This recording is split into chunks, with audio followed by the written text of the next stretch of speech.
আমার পক্ষ থেকে বাংলাদেশের সকল সেনাবাহিনীকে জানাই আমি স্যালুট। ধন্যবাদ কুমিল্লা জেলা।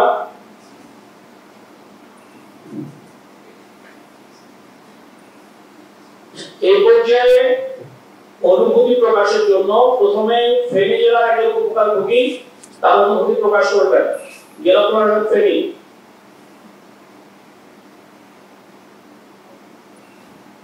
আসসালামু আলাইকুম স্যার। আসসালামু আলাইকুম। আমি সর্বপ্রথম মহান আল্লাহ তাআলার প্রতি শুকরিয়া আদায় করছি। আমার নাম মোহাম্মদ জামাল উদ্দিন, গ্রাম নতুন খানাবাড়ি, পোস্ট অফিস শৈশবী, থানা জেলা ফেনী। আমি ধন্যবাদ জানাচ্ছি প্রধান উপদেষ্টাকে, যিনি বন্যায় ক্ষতিগ্রস্ত হওয়ার পর আমাদেরকে এত সুন্দর একটি প্রকল্প বানিয়ে দিয়েছেন। ধন্যবাদ জানাচ্ছি বাংলাদেশ সেনাবাহিনীকে, তাদের সারাক্ষণ তত্ত্বাবধান করে আমাদেরকে এই অসুবিধা যাবে তৌফিক দান করেছেন। ধন্যবাদ জানাচ্ছি ফেনী জেলা প্রশাসনকে, ধন্যবাদ জানাচ্ছি বসতিদার সাথে জড়িত সকলকে।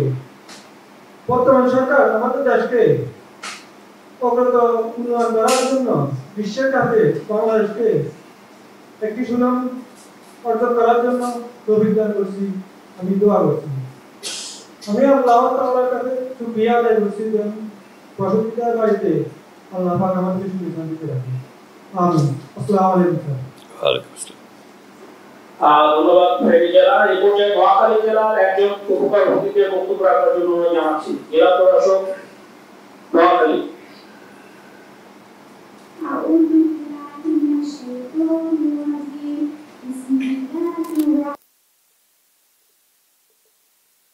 মন্ডলী, আসসালামু আলাইকুম। আমি খাদিজা আক্তার। আমি একজন দৃষ্টি প্রতিবন্ধী।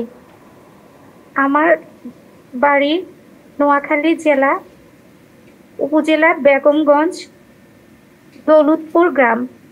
বন্যা পরবর্তীতে আমরা যখন আশাহত হয়ে পড়েছিলাম, মাননীয় প্রধান উপদেষ্টা আপনার মহৎ উদ্যোগে আজ আমি যে ঘর পেয়েছি, সেজন্য আমি আপনাদের সবাইকে অসংখ্য ধন্যবাদ জানাই।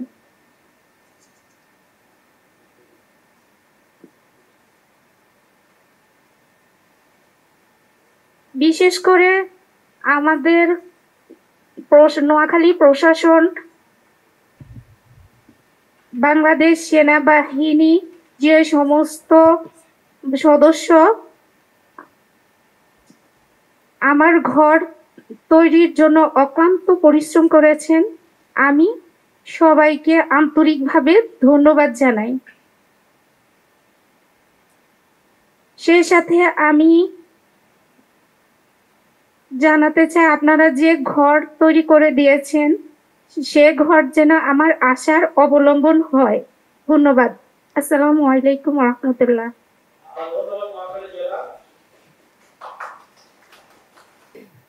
আমি হাটাদারি থানা ডাক্তার ইউনুসকে সালাম দিচ্ছি, সবাইকে সালাম দিচ্ছি। আমাকে অনেক কষ্ট হয়, আমার আর্মি তারা সবাই আমার অনেক প্রশাসন করছে, উপজেলার টিউনি করছে, আর অন্য অন্য সবাই বহুত কষ্ট করছে। আমার পিছনে একটা বিল্ডিং আছে, এগুলো সবার জন্য সফলতা আল্লাহ দোয়া করক। আর সামনে উঠোন আর আর হাটাদারি থানার আমার পাশে দাঁড়াই দিয়ে শুকর লাখ লাখ আমার ডাক্তার ইনিশালি আমার হাটাদারি সরকার, আমি হলি ওনার পাশে দাঁড়াই দিই। আমার সৌভাগ্য না, সবার সৌভাগ্য, আমার কিছু হয় নাই। সবার জন্য আমি দোয়া করতেছি, সবাইকে সুস্থ রাখো, ভালো রাখো। আসসালামু আলাইকুম। আমি বন্যা কবলিত এলাকার একজন ক্ষতিগ্রস্ত পরিবারের সদস্য এবং অভিভাবক। যেদিন রাত্রে গুমতি নদীর বেড়িবাঁধ ভাঙ্গি, আমি ভাঙ্গার সাথে আমার বাড়ি 11:45 ভাঙ্গা আমি দিশার হয়ে গেছি। গায়ে গেঞ্জি আর লুঙ্গি, গুমতি নদীর আইলে কি খাবো, কি করব, পরিস্থিতি এত বেসামাল। হ্যাঁ, অবস্থা মানুষের হাজারি। হ্যাঁ, নিজের পেটে নাই ভাত, আরেকজনের কত চিন্তা করতে পারতেছি না। খুব কষ্টে ছিলাম। আমার যে ঘর ছিল, ঘর থাকার মতো অনুপযোগী।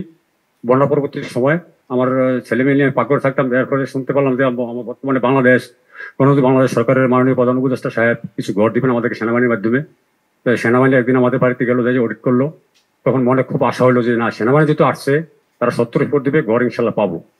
তো যে ঘর দিছে এই ঘর পাওয়াতে যে আমাদের, বিশেষ করে আমার অন্যান্য উপকার হয়েছে যে আমার সামনে বিগত 20-30 বছর ঘরের কোনো চিন্তাই করতে হবে না, আরামসে থাকতে পারবো। ঠিক আছে, এই জন্য বাংলাদেশ সরকারের মাননীয় মাননীয় প্রধান উপদেষ্টাকে ধন্যবাদ। তাছাড়া আমাদের কুমিল্লা জেলা প্রশাসক এবং আমাদের বুরসুং উপজেলার টিউনো মহোদয়, তাদেরকে ধন্যবাদ জানাই। বিশেষ করে বাংলাদেশ সেনাবাহিনী যে তত্ত্বাবধানে আমাদের কাজগুলো করছে, তা ভাষায় প্রকাশ করার মতো না। তাদেরকে ধন্যবাদ দিলে, আমার ব্যক্তিগতভাবে মনে করি তাদেরকে ধন্যবাদ দিলে তাদেরকে ছোট করা হবে। তারা যেভাবে খাটছে ভাষায় প্রকাশ করার মতো না, বিরতিহীন ভাবে খাটছে। আমরা ইউটিউবে, পেপারে, পত্রিকায়, ফেসবুকে দেখি বাংলা সেনাবাহিনী বিভিন্ন মিশনে বিভিন্ন জায়গায় কাজ করে। ঠিক আছে, কাজ করে দেখি, কিন্তু বাস্তবে দেখি নাই। বাস্তবে তাদের সাথে কাজ করার সৌভাগ্য হয়েছে। আমার পক্ষ থেকে বাংলাদেশের সকল সেনাবাহিনীকে জানাই আমি স্যালুট এবং আমার অন্তর থেকে আন্তরিক ধন্যবাদ ও অভিনন্দন। এই বলে আমি আমার বক্তব্য শেষ করছি।